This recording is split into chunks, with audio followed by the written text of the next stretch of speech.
Hello everyone, this is Ayumu and welcome to my seminar for Battle Spirit Saga. It's been a while since the Chile Grand Tour ended and most of you probably didn't even realize there was a Grand Tour there. But I think it's worth talking about some of that list, especially since the tournament operated under an extremely unique system, having a best of 1 Swiss format followed by a best of 3 top cut. Did we like it? No. In fact, it was probably the worst thing which happened to this otherwise wonderful first experience of mine in South America.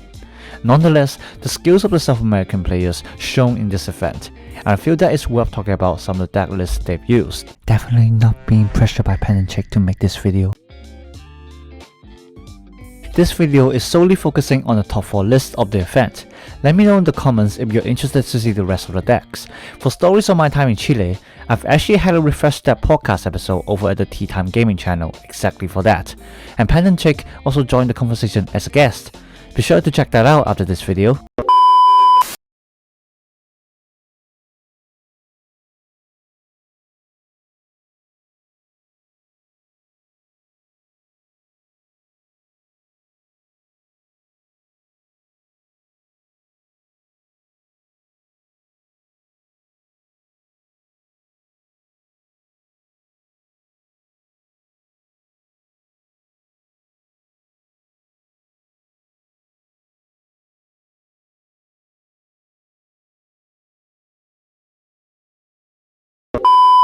First of all, we have Aroon Salum's white control deck, and then we'll start looking at the cards starting from like the very bottom. So let's first look at Mecha Wing Duck, which you might think is like a very odd choice to put in white control deck because it's a really low cost card that like very easily removable and doesn't really do much. But again, you have to consider that the tournaments that we're talking about is a Swiss best of 1. So Mecha Wing Duck here actually makes a lot of sense, because it's a cost 1 with 1 reduction as well. So it's just like a card that's like very easily that you can summon on your first turn, which is something that you definitely need a lot if you're facing any kinds of aggro decks. Because obviously, if you just don't play any spirits on your first turn, you're just gonna get rushed to your loss. So Mecha Wing Duck is actually a really reasonable choice here. It's also a machine beast, so like again, it's gonna be a really cheap ascent target for Frost Tiger, which is one of the strategies that you might see a lot in other white decks as well. The other reason that I think he's playing Mecha Wing Duck is actually for the effect, because Mecha Wing Duck obviously has the effect during the opposing attack that when their spirit returns to their hand or deck, you can put a call from the void onto the spirit. And looking at his list, you can see that he's playing 4 copies of Inescapable Avalanche and also 4 copies of Dream Bomb. So that is a lot of effects that can return opposing spirits to hand, which gives Mecha Wing Duck a lot of chances to gain a few calls. There's also the combination of like Suppression and Frost Tiger, because obviously what Aroon could have done is that he attacks with Frost Tiger, and then during the opposing turn, when the opponent decides that it's a chance for him to swing them to attacking, use Suppression, block with Frost Tiger, return 2 of their spirits to the bottom, and that's when you can gain a call with Mecha Wing Duck again. So yeah, stuck in the game. The next card, Dive Mech Captain Bot, and just like another anti-aggro card, because obviously with the level 1 and 2 effect, when it blocks, you can select spirit with armor, and that spirit can block while exhausted for the whole turn. So Captain Bot himself already has blue armor, and then obviously we have like Pegacione, which has like red and purple armor. Then obviously we have Enterprise, and then more importantly Frost Tiger as well. So it is a lot of target for like Captain Bot to make his effect useful. But even just by applying to itself, I think it really does a lot of things, because you might see later in a white aggro deck, most of the class usually only cap out at like 4000 BP. If they want to go even higher, if they even can, they might need to put a lot of claws, and that kind of serves the purpose already for like Captain Bot, because at the end, against aggro decks, what you really want to do is that you just want to survive the first few turns so that you have some time to set up and trolling the game. So just putting Captain Bot at level 2, you're forcing your opponent to also call out their spirits instead of trying to spread their field really wide and then just swing. Depending on like the strategy of your opponent, sometimes you can just like slow them down for the whole game. Because for example, if you face against white aggro, you don't get a lot of draws. I mean, they don't get draws at all unless they play a Star Blast draw. And even then, usually only draw 2, rarely they really get a chance to draw 4. So basically my point is that they don't have a lot of chance to replenish their resources. So if you put Capybot at level 2, they might swing with a 4000 hoping that you will trade with it. But even then, they might not even want to lose 1 spirit. Because like their numbers of spirits are really limited. So, Capybot being at 4000 and can block while exhausted is actually a really useful card against aggro decks. And obviously, they might have to be wary about of like BP increase as well, or because of course we got suppression, or even we put Normal City at level 2, like bumping up Cabybots to 5000 BP. That literally just goes over most of the aggro spirits. So yeah, Capybot is actually really good in this deck. And then so the next card we have is Legacy on there. Only 3 cost, and only need 2 costs for level 2, which again can also block while exhausted, despite the fact they only block against 2 or less costs. Still, is really useful in the early games. You go second, pay 3 to summon Pegasione, put 2 costs on it, and then your opponents just don't know what to do, because as I said again, a lot of the spirits only cap out at like 4000 BP, and that's for white aggro. In green aggro, they rarely even goes up to 4000 BP. Like the only, I mean, there might be some depending on what style they're trying to go for, but even then, you're still slowing them down a lot. Because like again, in your first few turns, aim isn't not to take life, but just to slow your opponent down so that you just don't lose in the first 3 turns. So just by putting Pegasione at 4000 BP, with the effect to block while exhausted as well, and you're forcing your opponents to just focus on like specifically 1 or 2 spirits instead of trying to spread them out and just like go full on rush. Pegasione, just a really good anti-aggro card. People have been playing it for like a really long time, ever since set 1, and as you can see right now, it's still playable, and it's just really good against aggro decks. And talking about anti-aggro, obviously we got the Crab's Snapper as well, which can refresh itself when the opposing spirit that calls for less attacks, and level 2 when destroyed, you can return it to hand. Really good card against green aggro specifically, actually. And white aggro not so much, because it doesn't have white armor, it doesn't have anti-bounce. So if the opponent plays like Valkyrie Mist or like Dream Bomb, then like Snapper isn't going to do a lot. But against green aggro, it's like actually one of the best cards to use against, because green, they don't have removals at all, they only have exhaust effects. So, and a lot of the times the exhaust effects also comes with the summon effect, because obviously with aggro decks you want one card to be doing as many things as they can be. So rarely you would see them playing magic cards that exhaust spirits, usually just from prison. Some of them might play trap, but you then have to set as a burst, because obviously the flash effect only exhausts at cost 5 or more. So under the context that they may not play lots of green magic that exhausts, Grab Snapper is actually really useful against green, because most of the exhaust effect will come from summon effects. But as I said, Snapper refreshes itself when they attack, so those summon effects would be completely useless. And then Snapper being at 5000 BP, this also helps against any kinds of aggro decks.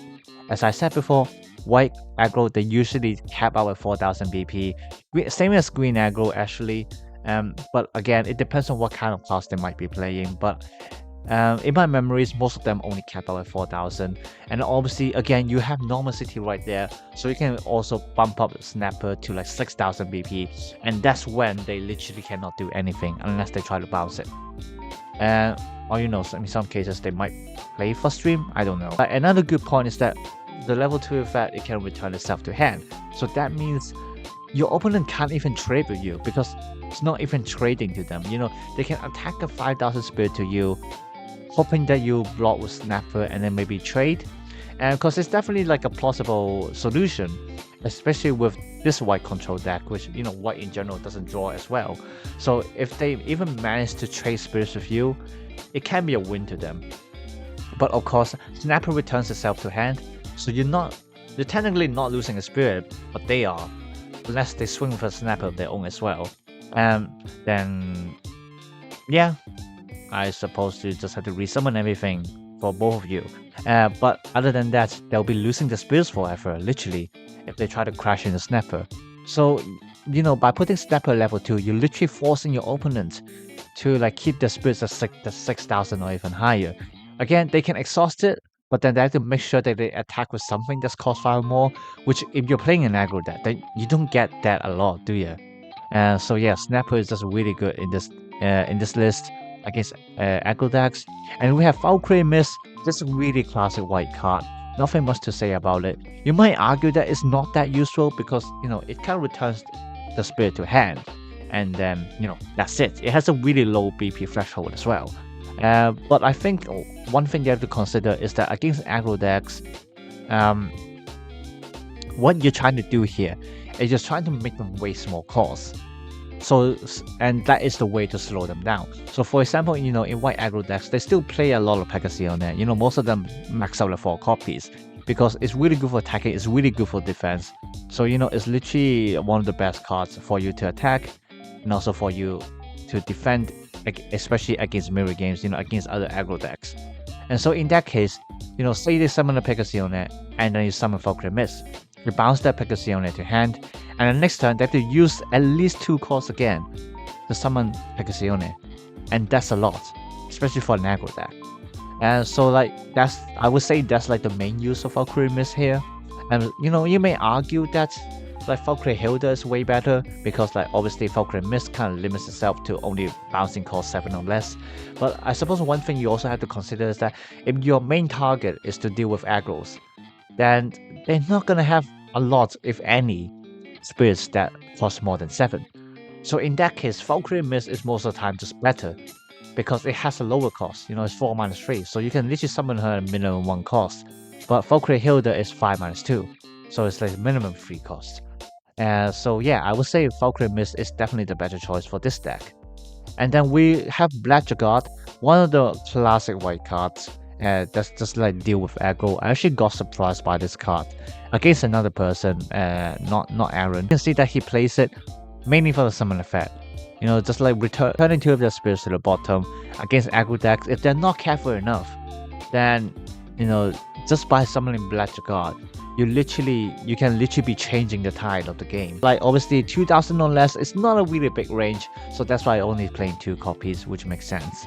The level 2 event may come in handy, but I don't see it like being useful most of the time. Because again, if you're facing aggro decks, they're not going to draw a lot, are they? Unless it's purple. And then we have 4 copies of Holo Sentinel, probably for the summon effect again, just returning another spirit to bottom. Really useful, 5,000 or less is a really big range as well. Again, in the context of against aggro decks, very useful. Even against control decks, sometimes it might be useful even against that, because as you can see, for example, Holo Sentinel himself is also minimum 5,000 BP. A lot of the X-rares right now, the level 1 BP is still only 5,000. So if your opponent is not careful enough, you can still catch them off guard by sending one of those big spirits to bottom. So Holo Sentinel in general is really good against aggro, and it's also really good against control. The only downside is that obviously it's using the Soul Core.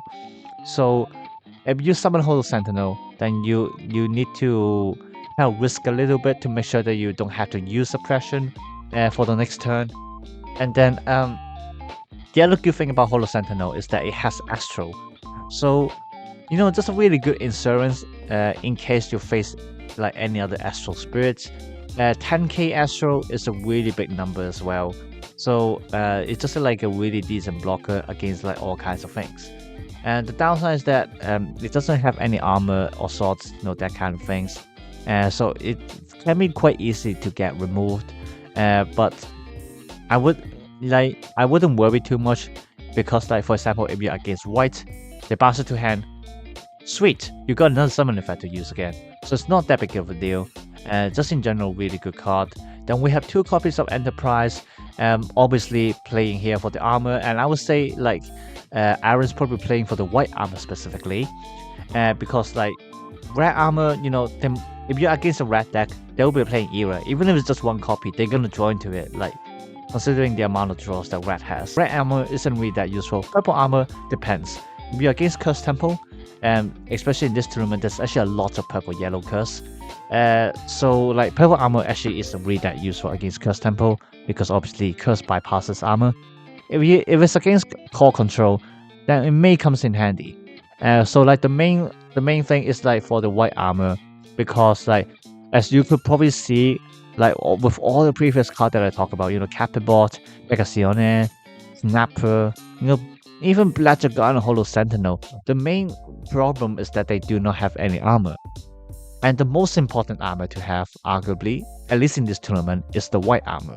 Because you don't want to get Dream Bombed or Valkyrie Mist by like any white aggro decks. If you face any white aggro decks, you will understand. If you get your spirit bounced like 2 to 3 times in a row, you're basically dead. And so like playing Enterprise and giving everyone white armor, it's just like really good. And even if it's by itself, you summon Enterprise, just put 2 costs on it. He's blocking twice, and him himself get white armor. You summon an Enterprise, can't do much, then they will have to rely on Durn Diner again, and even then they have to make sure that you got a Nessus down. Which like most of the time you probably wouldn't even try to play a Nessus if you know they're playing white aggro. And even then, you might be only playing 1 Nessus down, and so like they will only have 1 Spirit that unblockable, which is completely fine, because like you got 4 Dream Bomb, 4 Avalanche, 4 Ice Shield. They really cannot do much even if they have Durn Diner. We have Norman Guard, I'll probably place it for the level 2 effect. It's not for the first effect. I mean, obviously the first effect is still really good, drawing 3 costs and making 3 costs, but the main thing is the level 2 effect, because it means it allows your white deck to be offensive as well. So like the main strategy I can see for this deck is that you play Norman Guard at level 2, then you play Enterprise at level 3, giving everyone white armor, and then you're like completely safe against white aggro decks. You can literally just start swinging. You swing with these really big spirits, they literally cannot block against it. I mean, white aggro, they're probably like the highest BP they get is like 7,000 for Pegacione.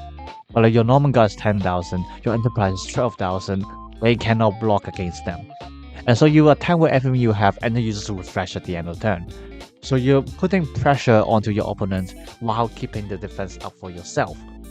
So like I think like the main strategy for this deck is literally just to wait and stall until you get Norman Guard and the Enterprise together, and then save to attack.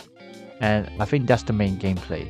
And then 3 copies of Frost Tiger, nothing much has to be said. Double symbols, white armor, return 2 spirits to the bottom, just a really good defensive card. And then if you summon it, aggro players in general, they cannot do anything about it. Green might still be able to do something if they have like exhaust effects. But like this is when your low cost spirits, Mecha Wing Duck, Capibot, Pegacione, etc. comes in really handy, because like most of the time, they probably like if they play Throne Prison, then you just gotta spread your board wide, and so like you have the choices to not choose Frost Tiger to be exhaust target. If they play Spirit with the summon effect that like target Frost Tiger, then can't be helped. But obviously that's where the suppression comes in, 4 copies as well. So playing Frost Tiger in this deck is like completely safe, because you just have a lot of ways to get around your opponent's counters. And then 3 copies of Norman City. It's probably not playing a lot of Nessuses just to try to avoid Durn Diner, which makes sense. But Norman City in general is still really useful in some cases. If you draw into it, place it down, then you can just like really quickly just send out your Norman Guard and Frost Tiger. Especially again, he's playing Mecha Wing Duck, so you have a really cheap ascent target as well. And then in terms of the magic lineup, I explained everything already, so there's not much to say. One thing for sure, Inescapable Avalanche, just to point it out again, it does not select, so that means it bypasses armor white. So just really good in any white matchups, whether it's going to be a white aggro or like a mirror white control game. Inescapable Avalanche is just a really good card to use.